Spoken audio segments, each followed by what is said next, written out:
మల్కాజ్గిరి నియోజకవర్గ వ్యాప్తంగా పెండింగ్లో ఉన్న సమస్యలు ఎప్పటికప్పుడు పరిష్కరించే దిశగా ముందడుగు వేస్తున్నామని ఎమ్మెల్యే మరి రాజశేఖర రెడ్డి తెలిపారు. స్థానిక సమస్యలపై ఇప్పటికే అసెంబ్లీలో గలం వినిపించామని, దీని కారణంగానే మెట్రో నిర్మాణ ఏర్పాటుకు ప్రభుత్వం అనుమతి ఇచ్చిందన్నారు. రాబోయే రోజుల్లో మల్కాజ్గిరి నియోజకవర్గంలో బీఆర్ఎస్ పార్టీ బలోపేతానికి కృషి చేస్తానంటున్న మరి రాజశేఖర రెడ్డితో మా ప్రతినిధి Uday Kiran face to face. నియోజకవర్గ వ్యాప్తంగా కూడా ఎప్పటికప్పుడు సమస్యలపై పోరాడుతూ అసెంబ్లీలో గలం వినిపించేందుకు ఇప్పటికే సిద్ధమైనాం. దీనికి సంబంధించిన ఇప్పటికే అనేక సమస్యలు కూడా ఇప్పటికే పరిష్కరించుకున్నాం.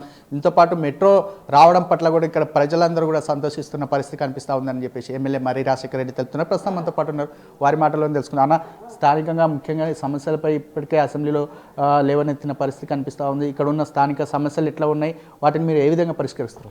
ఇప్పుడు మనం సుమారుగా ఒక 5 వంతెనలను అన్ని గవర్నమెంట్లను ఒప్పించుకొని చేసుకోవడం కూడా జరిగింది. ముఖ్యంగా మన వాజ్పేయి నగర్ అంటే నెరెడ్మెంట్ నుంచి మల్కాజ్గిరి పోయే ప్రాంతానికి ఒక వంతెనని అంటే ఆర్యూబీని మనం శాంక్షన్ చేయించుకోగలిగినాం. అన్ని రకాల ఎన్ఓసీలు స్టేట్ గవర్నమెంట్ నుంచి తీసుకొని రైల్వే బోర్డుకి కూడా ఇప్పుడు అప్పచెప్పడం జరిగింది. అదేవిధంగా ఇవాళ మెట్రో విషయంలో, నార్త్ హైదరాబాద్ మెట్రో విషయంలో కూడా నేను అసెంబ్లీలో ప్రస్తావించడం, తర్వాత ముఖ్యమంత్రి గారిని రేవంత్ రెడ్డి గారిని కలిసి వీటిపైన అడిగి, నార్త్ హైదరాబాద్లో ఇలా అత్యధిక జనాభా ఉంది, 4 కాన్స్టిట్యుయెన్సీలకు కూడా అది ఉపయోగపడే మెట్రో అవుతుంది అని చెప్పేసి, అదేవిధంగా మా అందరికీ కూడా నార్త్ హైదరాబాద్ మెట్రో వచ్చినందుకు చాలా సంతోషంగా ఉంది. ముఖ్యంగా ఆరోగ్య భద్రత విషయంలో సొంతంగా మీరు అంటే ఉచితంగా వైద్యాన్ని కూడా ఏర్పాటు చేశారు. అరుంధతి హాస్పిటల్ పేరుతో కూడా ఇప్పటికే అనేక మంది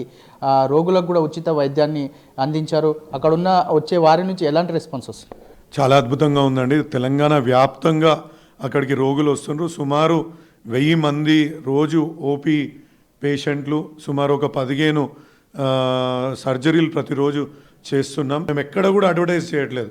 ఇది వర్డ్ ఆఫ్ మౌత్ ద్వారా స్ప్రెడ్ అయ్యి వాళ్ళు ఇలా అంతమంది రోగులు అక్కడ వచ్చి ఆ యొక్క ఫెసిలిటీస్ని యూజ్ చేసుకుంటుంటే నిజంగా ఈ జన్మకు ఇది ఒక పెద్ద నేనైతే చేసిన అచీవ్మెంట్గా నేను భావిస్తాను.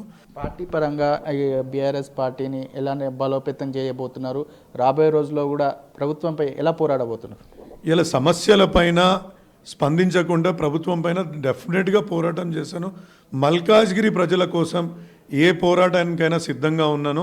ఇలా మల్కాజ్గిరిలో ఇర్రెస్పెక్టివ్ ఆఫ్ పార్టీ, ఇలా పార్టీలకు అతీతంగా డెవలప్ చేయాలనేదే నా సంకల్పం.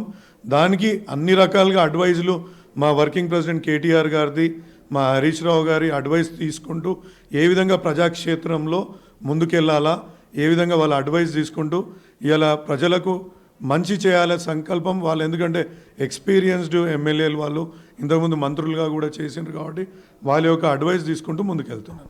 మొత్తానికి చూసుకున్నట్టయితే బీఆర్ఎస్ పార్టీ అధిష్టానం నుంచి సలహాలు సూచనలు తీసుకుని మల్కాజ్గిరి నియోజకవర్గ వ్యాప్తంగా కూడా సమస్యలపై పోరాడుతూ ఎప్పటికప్పుడు పరిష్కరించే దిశగా ముందుకెళ్తాం. అలాగే బీఆర్ఎస్ పార్టీని కూడా రాబోయే రోజుల్లో మరింత పటిష్టం చేసేందుకు కూడా సన్నాహాలు కూడా ఏర్పాటు చేస్తున్నామని చెప్పేసి ఎమ్మెల్యే మరి రాజశేఖర రెడ్డి తెలుపుతున్న పరిస్థితి కనిపిస్తుంది. కెమెరా పర్సన్ చంద్రతో కలిసి ఉదయ్ కిరణ్, టీ న్యూస్, మల్కాజ్గిరి.